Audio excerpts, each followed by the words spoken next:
The boardwalks of Skagway were not made of lumber. They were built of desperation.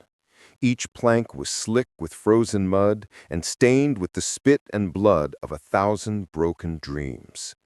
When Agent Rourke stepped off the Doric, the stench hit him first. A sharp mix of whiskey, unwashed wool, coal smoke, and the faint metallic tang of fear. He wore a tailored wool suit beneath his heavy coat, an intentional sign of wealth and, more importantly, naivete. His persona was Charles Atherton, a cautious investor from Boston looking to capitalize on the failures of others. He carried a cane, not a pickaxe, and kept his hands visible, away from the .38 caliber revolver holstered beneath his left armpit. Rourke knew he had entered a land where the law was not enforced, it was owned. Skagway was the operational headquarters of Jefferson Randolph Smith II, and Smith was less a criminal and more an elected autocrat. While American territories had marshals and judges, Skagway had a near-total vacuum of federal oversight, allowing Smith to step in and install his own brutal form of governance. The anatomy of a mob boss. Soapy Smith was a genius of applied psychology. He didn't rely solely on violence, he built a community. He was famous for his Tenderfoot Academy, a network of over 300 conmen, pickpockets, and thugs who targeted new arrivals, known as tenderfeet. But he also ran a soup kitchen, donated to the church, and organized a volunteer fire brigade. He was the boss of Skagway, a civic leader whose hands were clean of the petty theft, but soaked in the profits. Rourke's first stop was the Jeff Smith's Parlor, an establishment that called itself a saloon, but was in reality the city's unofficial courthouse, bank, and intelligence center. The room was cacophonous, the thud of piano keys, the roar of drunken miners, and the persistent clinking sound of small weights being adjusted on pocket scales. Rourke pushed through the swinging doors and immediately understood the fundamental challenge of his mission. Every single transaction was a scam. He ordered an expensive whiskey. The bartender poured it, slammed the glass down, and waited. "That'll be 25 cents, the bartender said, his eyes flicking to the large brass pocket scale mounted next to the register. Rourke produced a gold coin, a genuine U.S. $5 piece. "Keep the change." The bartender's face tightened. In Skagway, coins were suspicious. Gold dust was currency. Rourke was displaying deliberate ignorance, a sign to the room that he was a target ripe for fleecing. "We don't care for that metal, boss," the man sneered, pushing the coin back. "Dust only. Pay in dust." This was the first hurdle. The refusal to accept federal coinage was not just a quirk. It was a way to force new arrivals to have their gold assayed, or more accurately, stolen, by Smith's associates, who would instantly switch the pure gold with the worthless alchemist's dust. The shell game and the stolen identity. Rourke and confusion and produced a small leather pouch of gold dust carefully prepared in Washington. It was genuine, pure dust, assayed to ensure his cover wasn't immediately blown. "How do I know your scale is true?" Rourke asked, pulling his own small travel-size Denver assay scale from his coat.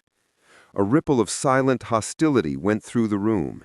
Challenging the scale was challenging Soapy Smith.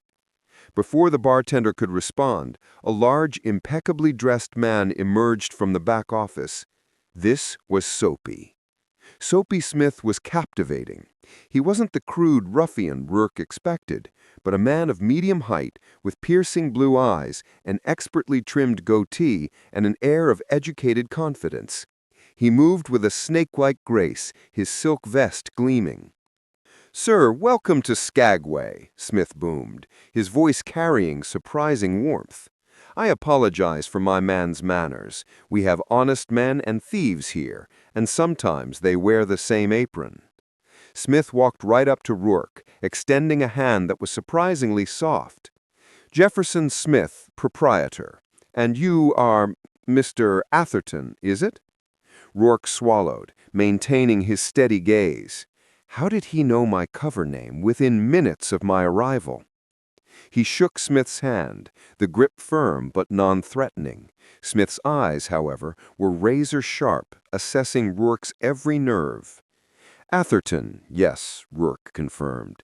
I'm here to look at some mining claims near Bonanza Creek. Excellent reports from my Boston office.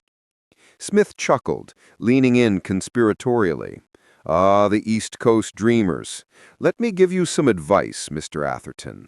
You are carrying a gold pouch. You must protect it. Skagway is the gate to the gold, but it is also the gate to hell. Soapy Smith then did something extraordinary. He produced a small bag of his own, expertly mixed dust. See this, Atherton? Smith said, placing a pinch of dust on his counterscale. This is the genuine article, but every day men arrive with fake gold. They mix it with iron filings, copper shavings, even ground-up bits of lead. They ruin the market for honest men like us. Rourke realized the brilliance of the operation. Soapy Smith was publicly positioning himself as the guardian of gold's integrity. By complaining about counterfeiters, he deflected suspicion from the fact that he was the biggest counterfeiter of all. I run a protection service, Mr. Atherton, Smith whispered, resting a hand on Rourke's shoulder.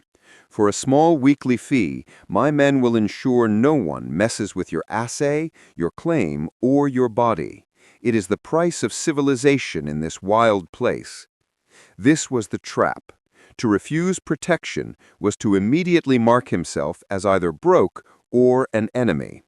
To accept was to be co-opted and monitored by the very criminal he was sent to eliminate. Rourke took a deep breath, playing the nervous, cautious investor. I appreciate your honesty, Mr. Smith, but I prefer to rely on my own resources for now. I am a private man. Soapy Smith's face didn't change, but his eyes went cold. A private man in the Klondike often ends up a very dead man, Atherton. Think about that when you lie down tonight. He then smiled, a chillingly professional gesture. Now, let me introduce you to the telegraph operator. You'll need to wire your Boston office. You wouldn't want your private communications to fall into the wrong hands, would you? Rourke knew this was no courtesy. Smith controlled the telegraph office. Every message sent out of Skagway was screened by him, and his access to U.S. financial communications was terrifying. It meant that Smith was not just robbing miners, he was actively tracking the price of gold and perhaps even the very movements of the U.S. Treasury Reserve, the very data Rourke was sent to protect. As Rourke was escorted towards the telegraph office, he realized the full scope of the conspiracy. This wasn't local thuggery. This was a sophisticated, high-finance operation designed to hijack a significant portion of America's national wealth, orchestrated by a charming gangster who ran a city with the impunity of a sovereign king. Rourke's mission just became exponentially more dangerous. He wasn't hunting a counterfeiter. He was operating in the enemy's highly efficient, gilded palace. He had to assume Soapy Smith already knew who he was, or at least suspected he wasn't just another Boston tenderfoot. The race was now on to expose the Dawson Exchange, the secret route where Smith funneled his pure gold to Canada before Smith uncovered the true identity of the U.S. Treasury's quiet agent.